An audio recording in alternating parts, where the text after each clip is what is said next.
You're listening to Talking Pictures.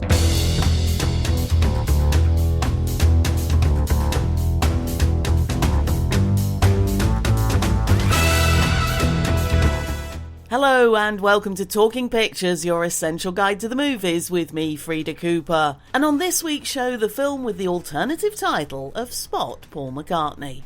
Pirates of the Caribbean, Salazar's Revenge. And how would you like to die, pirate? Hanging? Firing squad? Or a new invention, the guillotine? Guillotine? Sounds French. I love the French. Did you know that they invented mayonnaise? How bad could it be? It's French, eh? Oh, that bad. Change me mind. Nah, that wasn't McCartney, it was Johnny Depp as usual, sounding strangely Australian this time. He's also in the hot seat for this week's big interview. On DVD, there's Mel Gibson's Oscar winner, Hacksaw Ridge. So how come you don't fight? You think you're better than us? No. But what if you was attacked? Whoa! Say it like that. Bible says to turn the other cheek, don't it? Yeah, see, I don't think this is a question of religion, fellas. I think this is cowardice. Plus, there's the top 5 at the British box office and the latest movie news headlines, all in the next 20 minutes.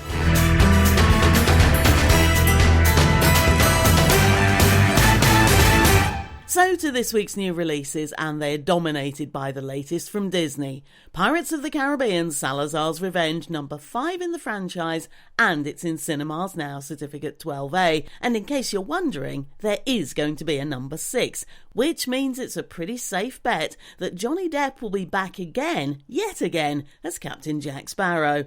As we can hear on this week's big interview, it's a character he knows inside out, and he should do by now. There are many pirates in rock and roll, you know, but the one that I thought would fit the bill was Keith Richards as a kind of the basis for the character. So then you start getting into the abstract of Keith Richards and Pepe Le Pew, you know, and you sort of amalgamize these two guys, you put them together, and then you think, well, this character was raised on a ship, clearly.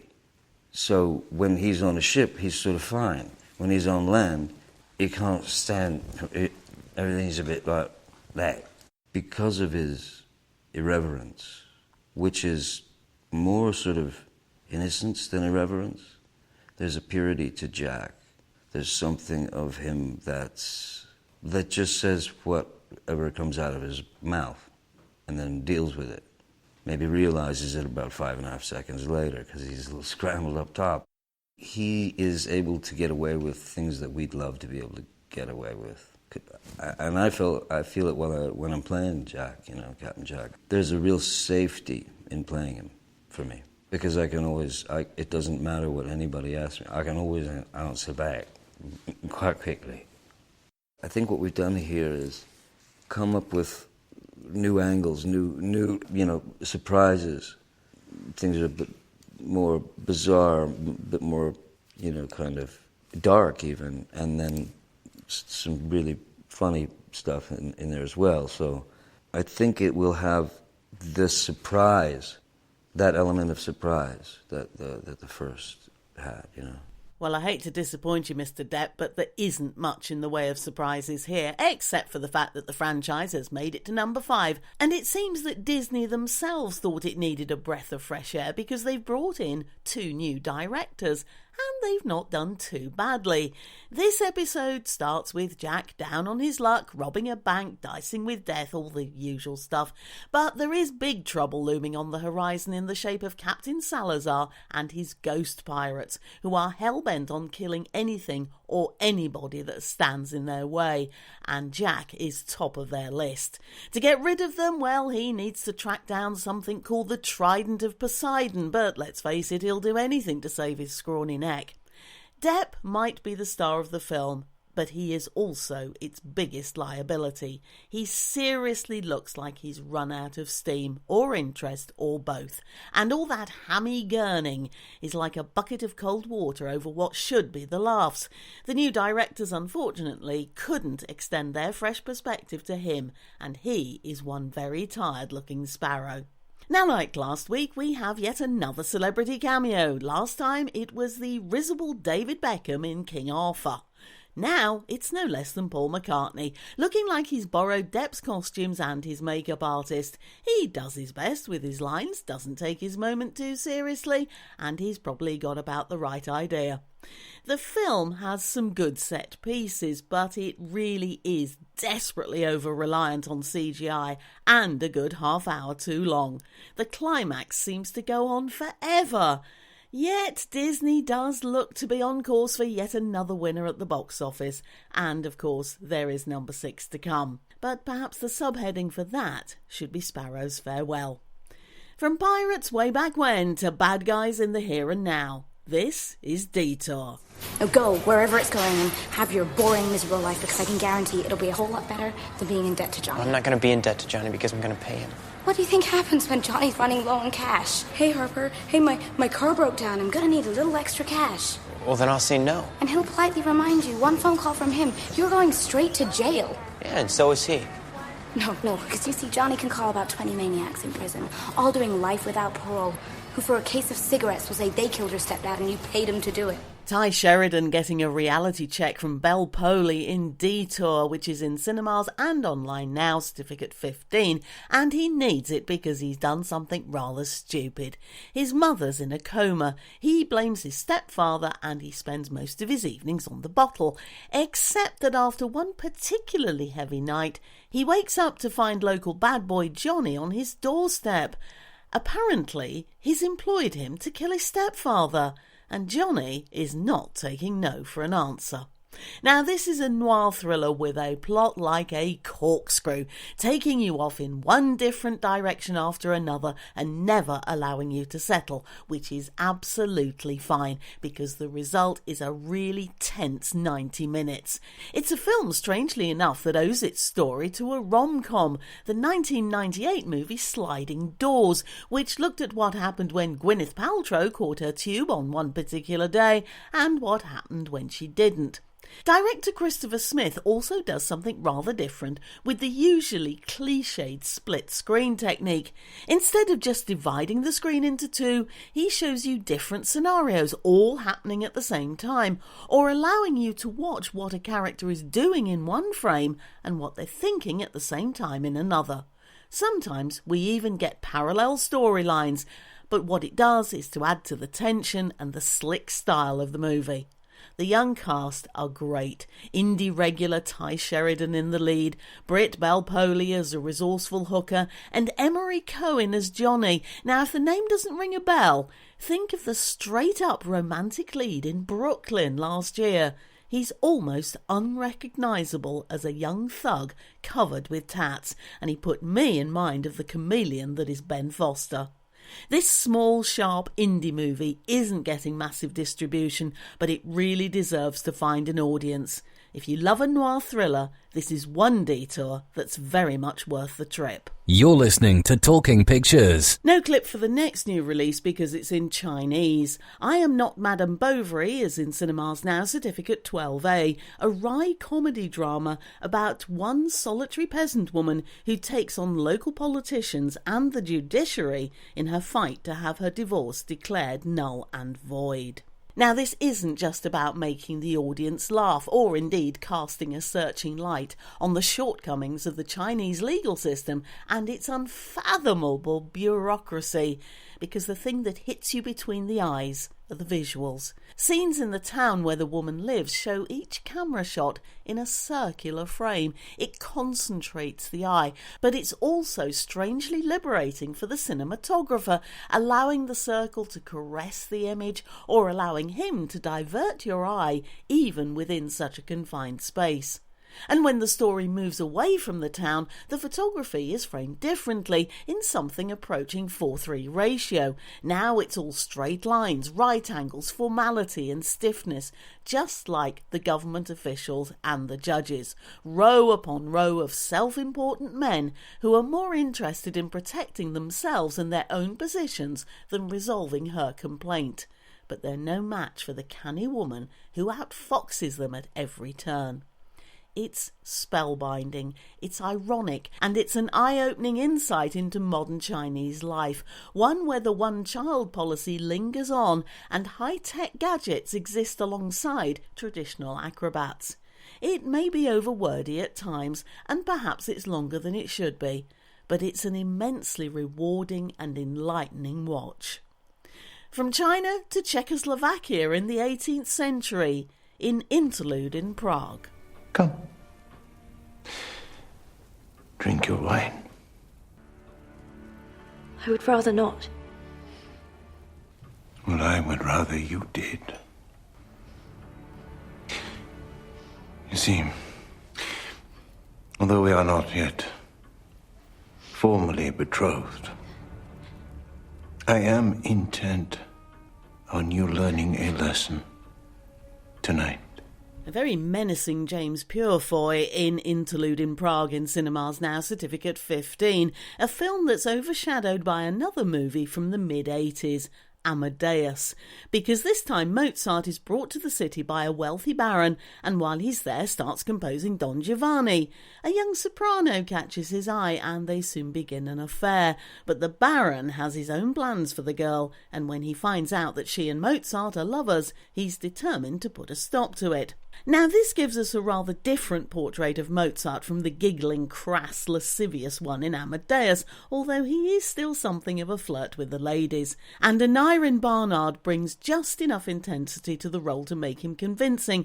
The showpiece part, however, goes to James Purefoy, who we heard in the clip, and he inhabits the loathsome baron with more than a little relish. For the most part, though, the script is flat and makes life unduly hard for the rest of the cast, especially Ade Edmondson, who is no straight actor and is embarrassingly miscast. You keep expecting him to whip off his wig and reveal those star-shaped studs on his forehead. Interlude in Prague is heavy-going all round. Unfortunately, that even includes Mozart's music. It's a very long interlude and a less than diverting one. You're listening to Talking Pictures. Finally, to a film with no dialogue. It's not silent because there are sounds, but nobody actually speaks. In the animation The Red Turtle, we follow a man who's shipwrecked on a desert island and is desperate to escape, but his efforts are sabotaged time after time by an unseen enemy until it reveals itself, a giant red turtle. The man is nameless, he never speaks, nor does the woman that eventually joins him by magical means. They have a son, and together they lead what seems like an idyllic life on the island. But as we learn from the violent storm at the very start, this is no paradise. The film is stunning in its simplicity and beauty, with its hand-drawn animation and muted colour palette. And that simplicity, coupled with a pared-down style, makes the film incredibly moving. It's a circle-of-life story, perhaps an allegory, even a dream. But this elegant film explores themes that are as deep as the ocean, and it has the capacity to move and stir like very few other films this year. This is Talking Pictures. What the hell is your delay, Captain? We're waiting, sir. Waiting for what? Private DOS. Who the hell is Private DOS? On to this week's DVDs, and that bad-tempered officer is about to discover all about Private DOS in Mel Gibson's Hacksaw Ridge, the true story of a conscientious objector in the American Army during World War II. One who single-handedly rescued 75 soldiers in one of its bloodiest battles and did it without firing a shot. In some ways, Mel Gibson's style as a director hasn't changed much since Braveheart. He's still very Hollywood and very soft-centred, and we see all that in the first part of the film, which traces Desmond's home life, his romance with his future wife and his beliefs. But that all stops in the second half, where we're plunged straight into battle. The tone, the style, the impact and the appearance of the film all change radically. Now it's all about the blood, the heat, the brutality of war, and Gibson does not spare our sensitivities. British actor Andrew Garfield gives a knockout performance as Doss, who runs around like a man possessed as he tries to save as many soldiers as possible, even though everybody else has long retreated. The climax is tense and involving, and if you didn't see this first time round at the cinema, you should grab it now. Back to pre-war days for this week's other DVD, the gangster movie Live by Night. We're hoping you can talk some sense into ID Pruitt. Ain't too many people ever had much success doing that. We'd like you to try. And what would the reason be? His self-preservation. He needs to stop shooting at my clubs. Ben Affleck taking care of business in Live by Night, a film that has his name all over it. Director, producer, writer and star. And it's his first film as a director since the Oscar winner Argo. This is a bootlegging saga from the 1920s with Affleck as a small-time crook who falls foul of the local Irish mob and ends up in jail. When he comes out, he has only one thing on his mind, and that, of course, is revenge. Now, it's a pretty conventional gangster saga, with Affleck the actor moving from one opponent to another. He's bulky and intimidating enough, but gives a very one-note performance. Affleck the director gives us some strong single images and the occasional good action sequence, but they're few and far between, and it's really quite hard to get involved with either the characters or the complicated plot. Even die-hard gangster fans are going to find it hard to get excited about this one. This is Talking Pictures. This is Talking Pictures. Is Talking Pictures. With Frida Cooper. And that's this week's lineup. My film of the week this time is a bit of a no-brainer, and it's in a class of its own. The Red Turtle. Definitely one to look out for and to see on the big screen. If Johnny Depp and his Pirates don't make it into the box office charts, and indeed the top 5 next week, I shall be incredibly surprised. The kids are on holiday, and even if the weather's nice, sometimes a bit of air conditioning doesn't go amiss. As for what's been putting bums on seats this week, well, here's the new top 5 at the British box office.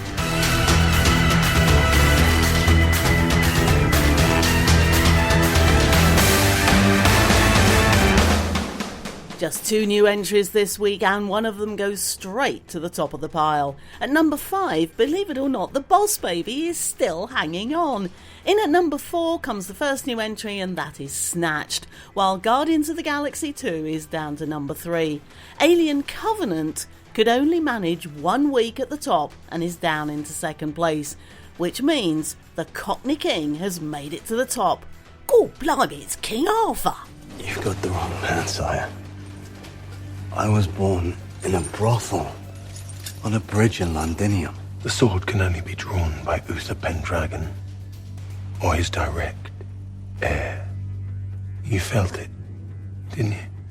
The power. That's what put you out.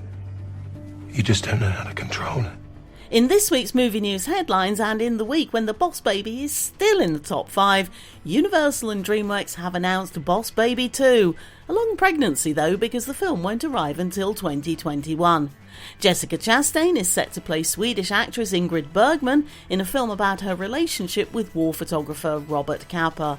And this, of course, was the week that we said goodbye to Sir Roger Moore. You're listening to Talking Pictures. And that's all from this week's Talking Pictures. On next week's show, the film that could change everything for the DC Universe, Wonder Woman. Never let your guard down. You expect a battle to be fair. A battle will never be fair.